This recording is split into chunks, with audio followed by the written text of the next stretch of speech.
This is the Skalkaho.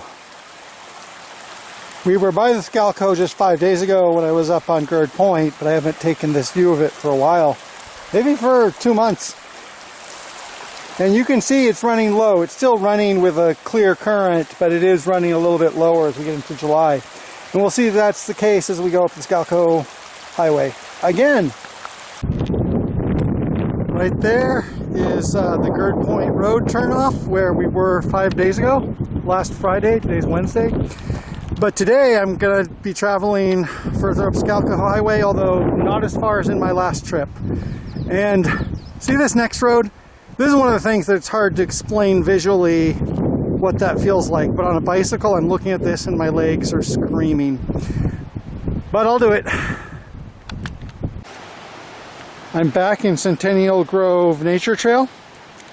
Just taking a little walk to stretch my leg. It was a pretty tough ride up here. I rode pretty fast. And it's a little bit hotter today than I thought it was going to be. So I want to be careful and rehydrate. And today is also July 3rd. The evening before the 4th of July. It's a Wednesday. There's probably going to be a 4-day weekend for a lot of people. And if you can look at this here, there's nobody here. So earlier, I said, you get a lot of solitude here. This is one of the 10 busiest days of the year. Day before 4th of July. The only other busy days would be Memorial Day and Labor Day weekend.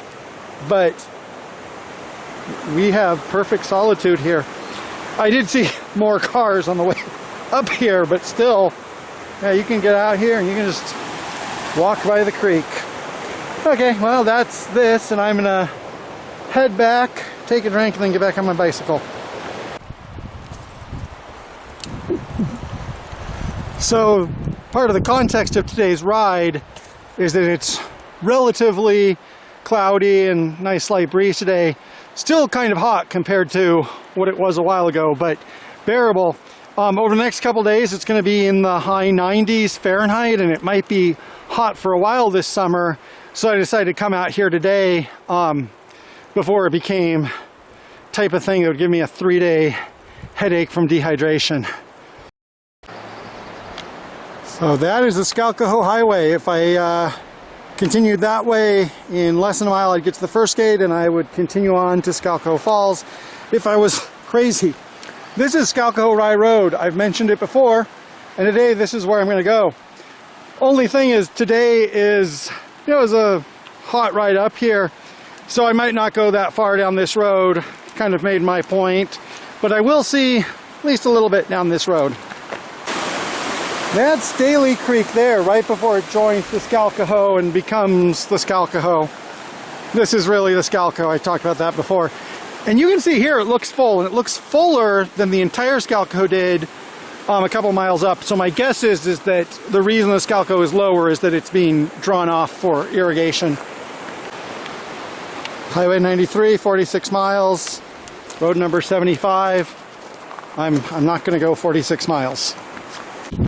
You can see here on either side near the entrance is a campground such as it is. Basically a road where you can park trailers, set up tents. No bathrooms, no water. I don't even think there's picnic tables. Or at least I can't see any. And as you can see, there's nobody here, which is a surprise because usually when I'm here, usually there's 1 or 2 trailers here, but today it doesn't look like there's anybody. And as mentioned, this is one of 3 busiest weekends of the year. So, like I said, this forest, if you really want to get away, this is a good place to do it. So right there, that's what's called the Skalkaho. You can see it's running pretty fast. Looks like a good flow. It also looks dark. Probably a lot of tannins coming down. And there, on the other hand, look at that. We have pretty sheer wall, and you can see there's a lot of rock fall there. So nice terrain here. And also this road right here is, it's going up, but it's tolerable that I'm bicycling up it, at least for a while. Well, this is interesting, at least for me. We have a group of mushrooms. And as I said, in several places, this is kind of a mixture because you did see earlier, you know, it was drier, but here we do have a lot of shade and we do have a lot of water, so I guess mushrooms are still growing here. So here we have a sign. Skalkaho-Rye Road continues straight ahead, and Railroad Creek Road goes off to the left. And Railroad Creek Road eventually connects up to the second gate of the Skalkaho Highway. I've done it the other way. I haven't gone from here to there. I've gone from there to here. I think it would be a lot harder this way because you'd be climbing up on gravel instead of going down on gravel. In any case, we also have, turning around, we have a little path here. So I'm going to go down that path and I'm going to rest for a minute, decide if I want to go further or if I want to go home. So there's the sign and here's this. I'm just going to walk down here a while. Probably going to leave my bicycle right at this rocks. And I'm going to go over to the creek and rest for a minute. Okay, I lied. I brought my bicycle right here. This is a little improvised campground. Somebody built a little fire pit there, and right here we have some water. We even have a beach. I'm going to take out my bikini and put up my umbrella.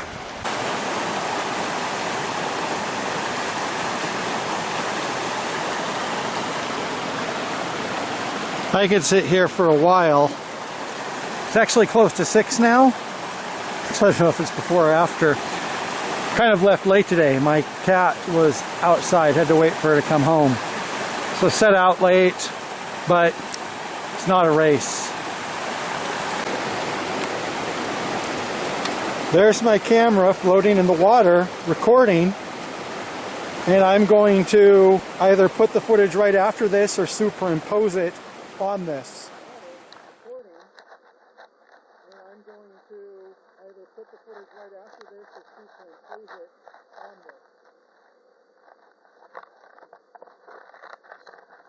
this. I don't know how well it shows through the glare of the stream, but you can see those little flecks of gold. That's fool's gold, I assume. No, a creek like this actually might have real gold flecks in it, but I'm assuming that amount of gold flecks is fool's gold. Still, it's all as interesting to see, and really common in a lot of streams through the Rocky Mountains. And another fungus moment. This log, which has probably been here for a while, has turkey tail growing on it. So this is just 100 feet up the Railroad Creek Trail. I saw this sign, I wanted to come over and see what it says. Burned area, fallen trees, rock and debris. And I don't know if that was a big burn or just a normal seasonal burn. But when there's a burn, of course, like a road like this, they're not gonna like go through and totally restore it every 2 weeks. You can have falling rocks and trees for a while. So in terrain like this, you have to be careful in case that isn't obvious. So I am going to go up a little bit, up Skalkaho-Rye Road a little bit more before turning around. You can see where the sun is, how much time I have left. Originally, my plan for today was to bicycle up the bike path to Stevensville.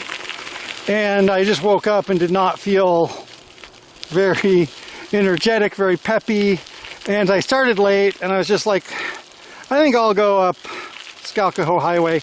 And it's interesting, you know, even though those town videos are a lot more popular, I've been more interested in the natural side of things. And when I lived here before, 2019 to 2015, I was much more involved in the community in Hamilton. And for whatever reason, when I've come back this time, hasn't been so much the case. Maybe because I'm back temporarily. But I really still appreciate the nature, and I've been having a fun time out in nature, and I hope it's interesting and informative for people watching. And like I've said several times, even though, you know, everything along the Skalkaho was pretty regular for me, this might have actually been only the second or third time I've been past Railroad Creek Road. I know there's an old bridge somewhere ahead that I've been to. And I hope this isn't overkill, because really this is only the first 3 or 4 miles at most of this road.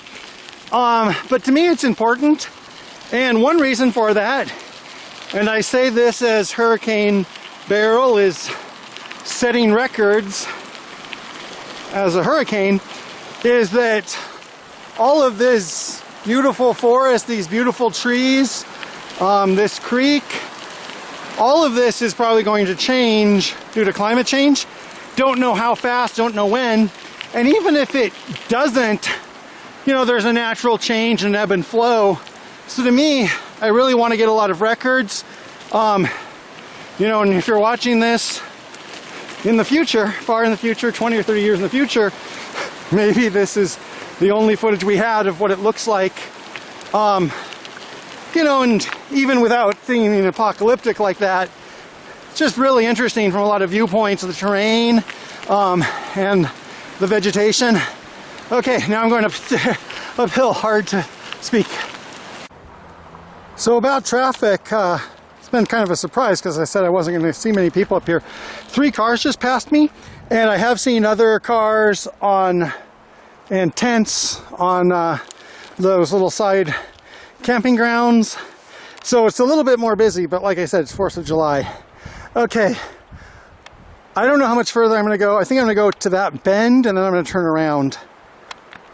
Okay, I lied because I didn't turn around, but I'm going to get to the top of this peak and then I'm going to turn around. For real? I kind of lied about that because I got to there and it wasn't where I wanted to be, so I kept on going for a while until I found this bridge, which I remembered, and I wanted it to be my turnaround point. There's a nice old log bridge. And past here, to quote Amy Pond, this is where it gets complicated. This is where the road really starts turning and twisting. And this is also the road to Kent Peak, which is the highest mountain the Sapphires think is around 9,000 feet tall. Or it's the road to the trailhead. And I was actually looking at like a mountain climbing site and it said it's a 12 long miles on this road. So if that's a long road for mountain climbers to drive, it would be a long way to bicycle. And that's only 12 miles and this road goes for 48 miles. And I could keep on going for it and it'd just be like, would never end basically. There's a little creek there. This is nice and restful.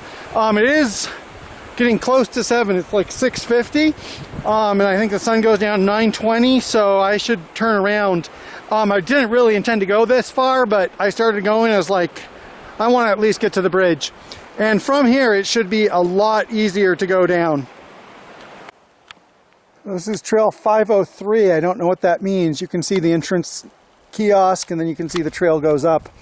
I have seen other little trails and other roads that go off of Skalkaho-Rye Road, and there's probably beautiful things to see, but if you wanted to bicycle and hike, you'd be talking about bicycling uphill for probably 17 or 18 miles from Hamilton, and then doing a hike. So you'd have to be a very dedicated person and also an early riser. I think I'm dedicated, not an early riser. Speaking of which, I better go down before it gets dark. I want to say one other thing as a word of caution. You see there's a road there, and I've passed several roads going off in that direction. And so earlier I said it's Skalkaho, the Railroad Creek Road was the one that led back up to Skalkaho Creek.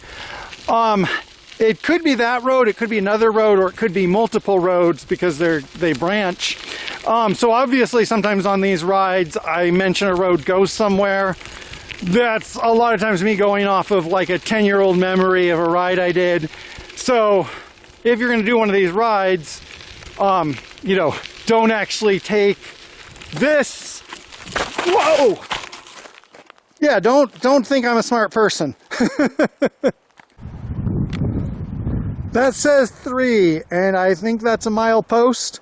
And I went a little bit further up to where you can see that hill, but that was probably 3.5 miles from Skalkaho Highway. And I paraphrased the quote a couple times. thinking the Philomath Reservoir Park. That 3.5 miles is, you know, one of the hardest 20 miles I've ridden in a while. That's some of the first megafauna I've seen today. I've seen some squirrels, obviously birds. Not a lot of wildlife that's clearly out here. There probably is a lot that's just out of sight. And there's so much I want to say, but I don't really know. Look at the diversity between that side of the mountain, the shady canyon, and look at those rocks. And I don't even know the geology of these rocks and how they've been altered by the vegetation and stuff like that. There is so much I could say, but I don't know. You have to have a lot of expertise to talk about these things. And look at this wind blowing, and it's getting dark, so I need to get home. And I'm still just on this gravel road. It's a long 3 miles, even downhill. If that 3 miles was accurate, I'm not sure. So that's that road. Like I said, if you do want to come here and bicycle, or you're local and want to bicycle, that's a great road.